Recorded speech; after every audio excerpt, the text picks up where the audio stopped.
Aujourd'hui, l'Algérie franchit un nouveau cap dans sa transition énergétique et cette fois, c'est le ciel qui est concerné.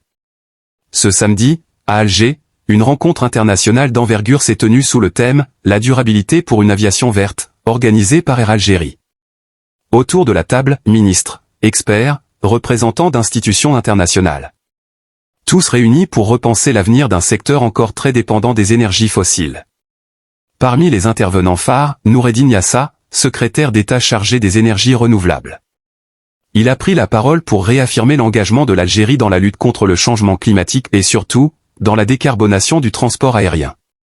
À ses côtés, la ministre de l'Environnement Nadjiba Djilali et le ministre des Transports Saïd Seyou, un signe fort, celui d'une approche intersectorielle, où l'énergie, les transports et l'environnement avancent ensemble.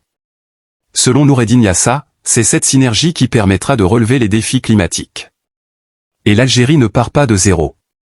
Le pays s'est fixé un objectif clair à l'horizon 2035, produire 15 000 MW d'énergie à partir de sources renouvelables, soit 30% du mix énergétique national.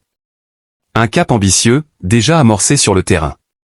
La phase 1 du programme solaire national est en cours, 20 centrales photovoltaïques sont déployées à travers le pays, représentant 3200 MW de capacité.